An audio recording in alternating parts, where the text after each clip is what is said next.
ሰላም ጤና ይስጥልኝ ተመልካቾች፣ እንደምን አላችሁ? እንደምን ከረማችሁ? ስለ ደረጃ ላይ ግብር ከፋዮች ግብር አወሳሰን ነው የምንመለከተው። ደረጃ ላይ ግብር ከፋዮች የምንላቸው አመታዊ ሽያጫቸው ከ2 ሚሊዮን በታች የሆኑ ግብር ከፋዮች ሲሆኑ ይህ ቪዲዮ 4 የተለያዩ ምሳሌዎችን ያካተተ ቪዲዮ ነው። ምክንያቱም በተለያየ ሴናሪዮ ወይም ፐርስፔክቲቭ የደረጃ ላይ ግብር ከፋዮች ግብር አወሳሰን የተለያየ ስለሚሆን ማለት ነው። ከዛ በፊት የደረጃ ላይ ግብር ከፋዮች የቁርጥ ግብር ማስከፈያ ሰንጠረዥ ስላለ ይህንን ሰንጠረዥ እንመልከት። ግብር የሚከፈልበት አመታዊ ጠቅላላ ሽያጭ ይላል። ምጣኔ በመቶኛ ይላል ማለት ነው። እንግዲህ አንድ ሰው አመታዊ ሽያጩ እስከ 100 ሺህ ብር ከሆነ 2% ይከፍላል። በ100 ሺህ 1 እና በ500 ሺህ መካከል ከሆነ ደግሞ 3% ይከፍላል። በ500 ሺህ 1 እና በ1 ሚሊዮን መካከል ሲሆን 5% ይከፍላል። በ1 ሚሊዮን 1 ብር እና 1 ሚሊዮን 500 ሺህ መካከል ሲሆን 7% ይከፍላል። በ1 ሚሊዮን 500 ሺህ 1 እና ከ2 ሚሊዮን በታች ሲሆን ደግሞ 9% ግብር ይወሰንበታል ማለት ነው። ተመልካቾች ስለ ደረጃ ላይ ግብር ከፋዮች ግብር ማስከፈያ ምጣኔ ከተመለከትን አሁን የደረጃ ላይ ግብር ከፋዮች ግብር አወሳሰን እንዴት እንደሆነ ምሳሌዎች በቅደም ተከተል እንመለከታለን ማለት ነው። ምሳሌ አንድ ላይ የምናገኘው አንድ ግብር ከፋይ አለ። ለዚህ ግብር ከፋይ ደግሞ ግብር እንወስንለታለን ማለት ነው። አቶ ደሳለኝ ዋሲ በሆቴል ንግድ ስራ የተሰማሩ የደረጃ ላይ ግብር ከፋይ ሲሆኑ የገቢዎች ጽሕፈት ቤት የአቶ ደሳለኝን የቀን ገቢ ግምት ጥናት 1200 መሆኑን መሰረት በማድረግ የዘመኑን 2018 ግብር ዘመን ማለት ነው የንግድ ስራ ትርፍ ግብር ወስነዋል ይላል። እንዲሁም አመታዊ የንግድና ሙያ አገልግሎትና ማስታወቂያ ወይም ታፔላ የ6 ካሬ በማዘጋጃ ይዞታ በአስፋልት ክፍያ ስንት ይከፍላሉ ነው የሚለው። ስለዚህ ፍሬ ግብር እናሰራለን፣ የንግድና ሙያ አገልግሎት ክፍያ እናሰራለን፣ የማስታወቂያና ታፔላ ክፍያ እናዘጋጃለን ማለት ነው። የመጀመሪያው ስራችን የሚሆነው ግን ፍሬ ግብሩን መወሰን ነው። ፍሬ ግብሩን ለመወሰን ደግሞ አመታዊ ሽያጩን ማወቅ ያስፈልጋል ማለት ነው። በዚህም መሰረት አመታዊ ሽያጭ 1200 ሲባዛ በ300 የስራ ቀናት ያደረግነው እንግዲህ 300 የስራ ቀናት ያልነው የስራ ቀናት በታክስ ህጉ የሚወሰኑ የስራ ቀናቶች ናቸው። 300 የስራ ቀን ቢሆን ብለን ስላሰብን ነው በሆቴል ንግድ ስራ ላይ የተሰማራውን ግብር ከፋይ ማለት ነው። ስለዚህ በ300 ቀን አባስተን አመታዊ ሽያጩን 360 ሺህ ያደረግነው ማለት ነው። የግብር ምጣኔው ደግሞ 3% ነው። እዚህ ጋር እንደምታዩት አመታዊ ሽያጭ የሚያርፍበት የግብር ምጣኔ ማለት ነው። ምክንያቱም ግብር ከፋዩ አመታዊ ሽያጩ በ100 ሺህ 1 እና በ500 ሺህ መካከል ስለሆነ ማለት ነው። ስለዚህ ፍሬ ግብር ስናሰላ 360 ሺህ ሲባዛ በ3% እናደርጋለን። ፍሬ ግብር 10800 ይሆናል ማለት ነው። ቀጣዩ ምንድነው? ተርኖቨር ታክስን በተመለከተ ሲሆን በገቢ ግብር አዋጅ ማሻሻያ ቁጥር 1395/2017 መሰረት ማለት ነው ከሐምሌ 1 2017 ጀምሮ የተርኖቨር ታክስ የቀረ ስለሆነ ታክስ አይታሰብበትም ማለት ነው። የንግድ ስራና ሙያ አገልግሎት ክፍያ እኩል ይሆናል የከተሞች ማስከፈያ ምጣኔ ሲባዛ 0.6 ሲባዛ በአመታዊ ሽያጭ ነው ፎርሙላው። በዚህ መሰረት እዚህ ጋር ምሳሌውን እንመልከት። የከተሞች ማስከፈያ ምጣኔው 3% ቢሆን ብለን አስበን ነው። እንዲሁም ደግሞ አመታዊ ሽያጩ በ0.6 ቢባዛ ብለን አስበን ነው። አጠቃላይ ለመንግስት መክፈል ያለበት ንግድ ስራና ሙያ አገልግሎት የአገልግሎት ክፍያ 6480 ነው ማለት ነው። እንዲሁም የማስታወቂያ ወይም ታፔላ ክፍያውን ስናይ 6 ካሬ ነው። እንደየከተሞቹ የሚለያይ ቢሆንም ግብር ከፋዩ ለመንግስት መክፈል ያለበት ጠቅላላ የፍሬ ግብር አገልግሎት ክፍያና የታፔላ ክፍያ ስናይ 10800 ሲደመር 6480 ሲደመር 3600 ማለት ነው 20880 ይሆናል ማለት ነው። ስለዚህ ግብር ከፋዩ ፍሬ ግብር የአገልግሎት ክፍያና ማስታወቂያ ክፍያ ነው የሚከፍሉት ማለት ነው። ተመልካቾች ወደ ሁለተኛው ምሳሌ ስንሄድ አቶ ኑሪ አህመድ በተዘጋጁ ልብሶችና ሸቀጣሸቀጥ ንግድ ስራ የተሰማሩ የደረጃ ላይ ግብር ከፋይ ሲሆኑ ገቢዎች ጽሕፈት ቤት የገቢ አሰባሰብና ክትትል ባለሙያዎች የአቶ ኑሪ አህመድን የንግድ ስራዎች የ2018 ግብር ዘመን ግብር ለማስከፈል የቀን ገቢ እንደሚከተለው አጥንተው አቅርበዋል ማለት ነው። እዚህ ጋር እንደምታዩት ከተዘጋጁ ልብሶች የቀን ገቢ ጥናት ሽያጭ 950 ብር፣ ከሸቀጥ የቀን ገቢ ጥናት ሽያጭ 2600 ብር፣ ከተዘጋጁ ልብሶች ለድርጅት ሽያጭ ሲፈጸም ቅድመ ግብር ክፍያ 3% የተከፈለ ብር 5000 ሲሆን አቶ ኑሪ አህመድ የሚከፍለው ግብር የንግድና ሙያ አገልግሎት ክፍያና ማስታወቂያ ታፔላ 6 ካሬ ሜትር በማዘጋጃ ይዞታ በአስፋልት ስንት ነው ይለናል። በዚህ መሰረት ፍሬ ግብሩን የአገልግሎትና የማስታወቂያ ክፍያውን እናዘጋጃለን ማለት ነው። እንደምታዩት ቅድመ ግብር ክፍያ ከተዘጋጁ ልብሶች መረጃ መሰረት ማለት ነው። የቅድመ ግብሩን አመታዊ ሽያጭ ለማግኘት ስንሞክር 5000 ሲካፈል ለ3% ነው 166666 ከ67 ነው። ከተዘጋጁ ልብሶች የንግድ ስራ የቀን ገቢው 950 ብር ነው ሲባዛ 300 የስራ ቀናት ነው ብለን የያዝነው ምሳሌው ላይ። በዚህ መሰረት የተዘጋጁ ልብሶች የንግድ ስራ አመታዊ ገቢ 285,000 ይሆናል ማለት ነው።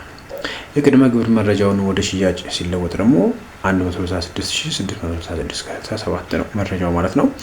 በዚህ መሰረት የቅድመ ግብር መረጃው ከቀን ገቢ ግምት አመታዊ ሽያጭ ስለሚያንስ ማለትም 285,000 ከ166,667 ስለሚበልጥ የቀን ገቢ ሽያጩን ወስደን አመታዊ ሽያጩን እናሰላለን ማለት ነው።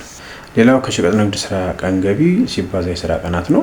2600 ሲባዛ በ300 የስራ ቀናት እና አመታዊ ገቢው 780,000 ብር ነው ማለት ነው። የአቶ ኑሪ አህመድ አመታዊ ገቢ ድምር 285,000 ሲደመር 780,000 ብር በጠቅላላው 1,065,000 ሲሆን አመታዊ ሽያጩ የሚያርፍበት የግብር ምጣኔ 7% ነው ማለት ነው። ፍሬ ግብር እኩል ይሆናል 1,065,000 ሲባዛ በ7% 74,550 ይሆናል ማለት ነው ፍሬ ግብሩ። የተርኖቨር ታክስን በተመለከተ በገቢ ግብር አዋጅ ማሻሻያ ቁጥር 1395 2017 መሰረት ማለት ነው ከሐምሌ 1 2017 ጀምሮ የተርኖቨር ታክስ የቀረ ስለሆነ ታክስ አይታሰብበትም ማለት ነው። የንግድ ሙያና አገልግሎት ክፍያው እዚህ ጋር እንደምታዩት 4% ሲባዛ በ0.6 ሲባዛ 1,065,000 ነው። 2,556 ብር ይከፍላሉ ማለት ነው። የማስታወቂያ የታፔላ ክፍያው ደግሞ 6 ካሬ በ800 ብር ቢሆን ነው የያዝነው እዚህኛው ምሳሌ ላይ 4,800 ይሆናል። በአጠቃላይ ከግብር ከፋዩ የሚፈለገው አመታዊ ክፍያ ጠቅላላ አመታዊ ግብር፣ የሙያ አገልግሎት ክፍያ እና ማስታወቂያ ክፍያ ድምር 74,550 ሲደመር 2,556 ሲደመር 4,800 እኩል ይሆናል 81,906 ብር ነው ማለት ነው።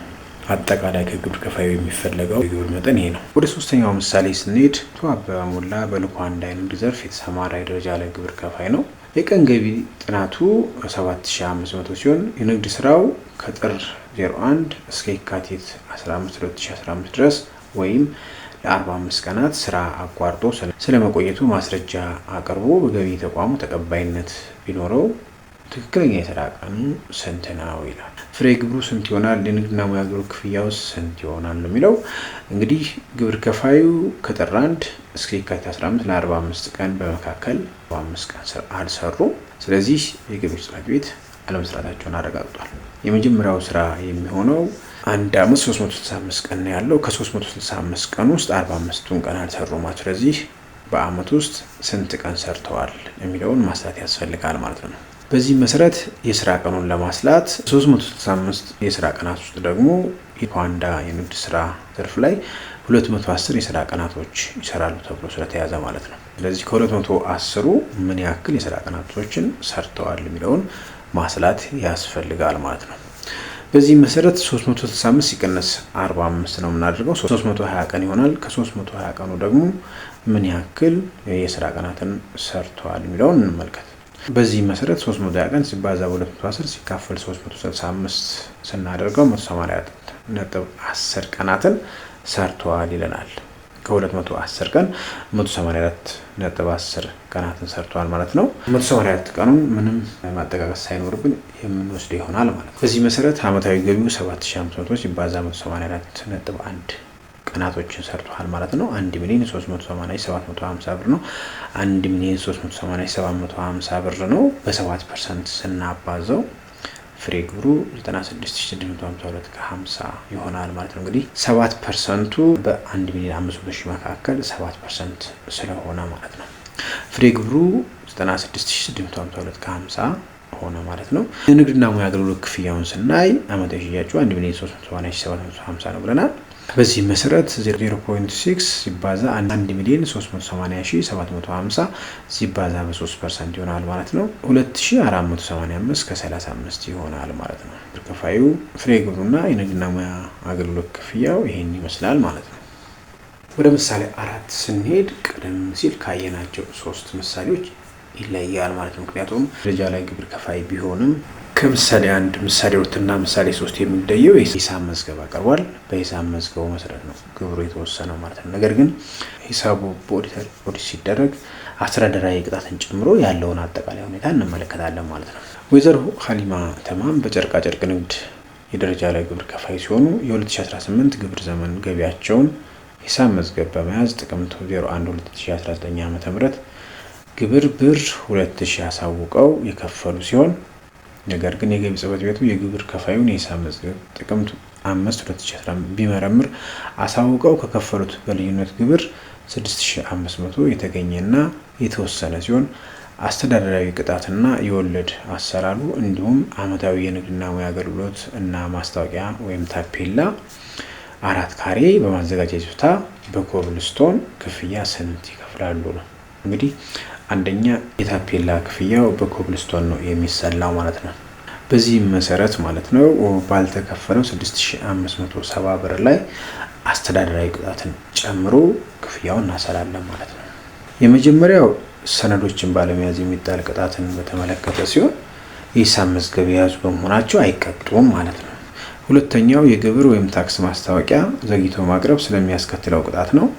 ወይዘሮ ሀሊማ ተማም ገቢያቸውን እስከ ሐምሌ 30 2018 ድረስ አሳውቀው መክፈል ሲኖርባቸው ለ3 ወር ያህል አዘግይተዋል። ስለሆነም የግብሩን 5% የ3 ወር 15% የሚቀጣ ሲሆን 2000 አባዛ በ15% ቀጣሉ ማለት ነው። ይህ ቅጣት ከብር 10000 ወይም በታክስ ማስታወቂያ ላይ መመልከት ከነበረበት የታክስ መጠን 100% በሚለው መሰረት 300 ብር ቅጣት ከዚህ በታች ከተመለከተ ያነሰ አይሆንም በሚለው መሰረት ከ10 እና ከ2000 ያነሰ በመሆኑ 2000 የታክስ ማስታወቂያ በወቅቱ ባለማቅረብ ይቀጣሉ ማለት ነው። ሌላው ግብሩን ወይም ታክስን አዘግይቶ በመክፈል የሚጣል አስተዳደራዊ ቅጣት ነው። በዚህ መሰረት ወይዘሮ ሀሊማ ተማም ገቢያቸውን ሲያሳውቁ ያዘገዩት ለ2 ወር ከ1 ቀን ስለሆነ የመጀመሪያው ወር የ2000 ብር ግብር ሲባዛ በ5% 100 ብር እንዲሁም ለተጨማሪ ለ1 ወር ከ1 ቀን 2000 ሲባዛ 2% ሲባዛ በ2 ወር ማለት ነው 80 ብር በድምሩ 180 ብር ትቀጣለች ማለት ነው። ሌላው ወይዘሮ ሀሊማ ተማም ግብር በልዩነት ሲወሰን ግብሩን ያዘገዩት ለ2 ወራት ከ5 ቀናት ስለሆነ የመጀመሪያው ወር 6570 ብር ግብር ሲባዛ በ5% 328.5 ብር ይቀጣሉ። ለ1 ወር ከ5 ቀናት 6570 ሲባዛ በ2% ሲባዛ በ2 ወር ማለት ነው 262 ብር ከ80 ይሆናል። በድምሩ 328 ብር ከ50 ሲደመር 262 ብር ከ80 591 ብር ከ30 ይሆናል።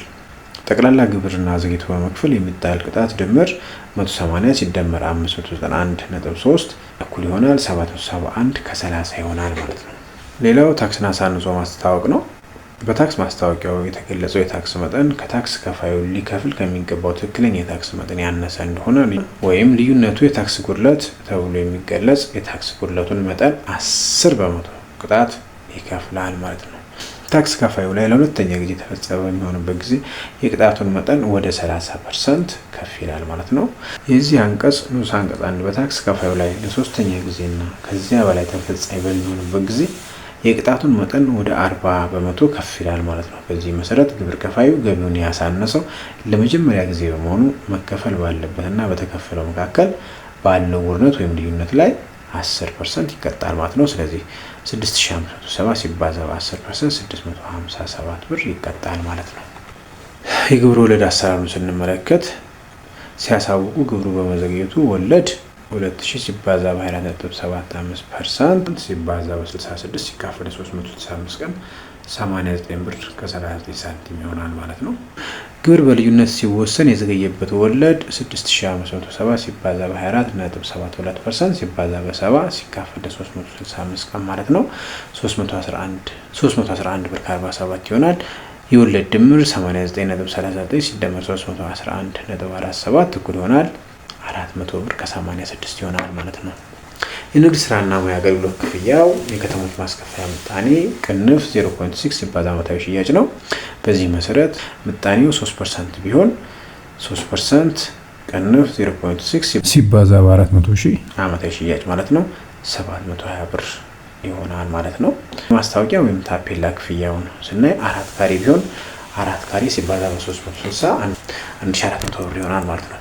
ጠቅላላ ግብር፣ አስተዳደራዊ ቅጣት፣ ወለድ፣ ንግድና ሙያ አገልግሎት እና ማስታወቂያ ወይም ታፔላ ክፍያ ድምር ማለት ነው 6570 ሲደመር 2000 ሲደመር 771 ከ30 ሲደመር 657 ሲደመር 486 ሲደመር 720 ሲደመር 1440 12559 ከ16 ይሆናል ማለት ነው። ተመልካቾቼ ስለ ደረጃ ለግብር ከፋዮች ግብር አወሳሰን በቂ ግንዛቤ እንዳገኛችሁ ተስፋ አድርጋለሁ። በቀጣይ ቪዲዮ እስከምንገናኝ ቸር ሰንብቱ። ቻናሉን ሰብስክራይብ፣ ቪዲዮ ላይክ ማድረጋችሁን አትርሱ።